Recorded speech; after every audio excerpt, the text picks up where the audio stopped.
Hello students, welcome to the digital transfer of knowledge. Today we are going to discuss the first lesson of your syllabus, that is A Letter to God by G.L. Fuentes, which is from your text, that is the first flight. This is the very first chapter and the very first the digital class that we are doing. Before jumping to the text, as we know that we have to discuss a lot more thing apart from the text. The first thing that I would like to start with are the objectives that the author wants to convey through this lesson to you. Objectives means why this lesson is included in your syllabus. What are the lessons that the author wants to convey or impart to the students through these lessons? The first objective of this lesson is to make you understand the importance of faith. The second objective is to make you believe that faith can move the mountains, but you should be always aware and conscious about your faith and where you are putting your faith in. The third point is to develop such a faith in you so that it can develop self-confidence within you. It is also important to encourage you to develop faith in God as well as faith within yourself. And last but not the least, the objective is to develop all those language skills, that is reading, speaking, writing, and vocabulary enhancing, along with the grammatical concepts through this lesson. Okay, as we know that we have some pre-reading strategies before we start the chapter, let us discuss those. The first point is the title of the story. As we know, the title of the story is A Letter to God. This title is well justified. As you can see, when we read the story, we'll find out that the entire story is all about the faith in God and how God works in strange ways. So we all believe in God. We do worship to different gods. But what is that prayer all about? And it's all about your faith in God, but at the same time, it's all about faith, your faith within yourself that makes you successful. After that, we should also know about the author, because it's very much important, because every lesson or a poem reflects the author's mindset and his experiences in his real life. So here the author is G.L. Fuentes. As we know, he was a Mexican novelist, poet, and journalist whose writings mostly dealt with civil conflicts, humors, and symbolic of Mexico. There is nothing much more to know about him. So this much is enough. After that, one of the most important point that we always discuss is the theme or the central idea of any story or a poem. The central idea or the theme of the story is, faith, greed, and appreciation. Here the central character, that is Lancho, shows his immense faith on God when his crops are completely destroyed in a hailstorm. And when it happens, he writes a letter to God for help. He asked for 100 pieces, but when he got 70 pieces only, he showed his greed and wrote another letter to God for rest 30 pieces without showing any kind of appreciation or gratitude to God or the actual sender of those money. Okay, now in the entire story there are many characters, but if we talk about the central characters or the main characters, there are two. The first one is Lancho, of course, and the second one the postmaster. Now we can move to the text, and I would suggest, before watching this video or after watching this video, you should go through the text. You should read twice at least.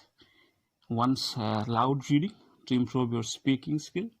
One is silent reading to improve your intense reading or the intensive reading to understand the text. In the first paragraph, it is written that I beg your pardon because I do not have the textbook with me, so I have copied the paragraph. So it says, the house, the only one in the entire valley, sat on the crest of a low hill. From this height, one could see the river and the field of ripe corn dotted with the flowers that always promised a good harvest. The only thing the earth needed was a downpour, or at least a shower. Throughout the morning, Lancho, who knew his fields intimately, had done nothing else but see the sky towards the northeast. Students, now let us try to understand what this paragraph wants to mean. So as we have discussed, there are two central characters, Lancho and the postmaster. As we will go through this lesson, we will come to know more about these two characters, and towards the end of the story, if you need, we can have more discussion specifically on these two characters. So, as the paragraph says, the story is set in a hill area, and basically this area is it was in Latin America, and Lancho was also a Latin American. So there was only one house in the entire valley. So I hope you understand what is a valley. And this particular house was situated on the crest of a low hill. Crest means top of a hill. So there was only one house on the top of a hill, and that hill was in a valley of Latin America. And one could see from that particular height, that means from the house, if someone see around, they can see a beautiful river and a field which was full of ripe corn, dotted with flowers. So dotted, another word which means full of. It means the field was full of ripe corn and and flowers, and ripe corn flowers which always promised. That means anyone can predict or estimate that particular kind of harvest or that particular kind of field will always give back a good harvest, good crops. But there was a need, and the slightest of that is here it is written, the only thing the earth needed. That means Lancho was thinking within him that there was a need of a downpour. So downpour means heavy rain. Okay, so the earth, that means the field, needed a heavy rain, or if there was not a heavy rain, so at least a shower, means a little bit of rain would be enough. Throughout the morning, Lancho, who knew his field intimately, so intimately means very closely. So when you are a farmer and you do a lot of effort to harvest, of course you'll be intimate with your fields. There will be no one than you who would know more about your field if you're a real farmer. So Lancho, after having that scenic view, had nothing to do. So what he was doing, he was only, looking at the sky towards the northeast direction. And that was because he was waiting for rain, which we will discuss more in the next paragraph. Here I have underlined one more thing apart from those keywords. Lancho who. So here the grammatical aspect of this paragraph comes. Lancho who. Here the who means the same person that is Lancho. So this kind of thing are known as the relative clause. So in your grammar syllabus we will discuss about the clauses this time in more details, as although we have done it in the previous year, but we will do it in a more intense or more and detailed way. So here we should know what is the relative clause. So since the noun and the pronoun who means the same person, so this kind of clauses are also known as relative clause. So this is the end of first class.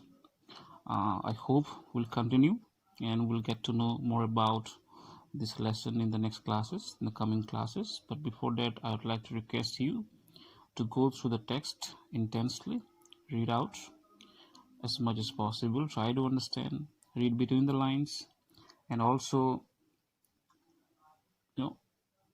have an intensive reading so that you can know more about this lesson. Thank you very much.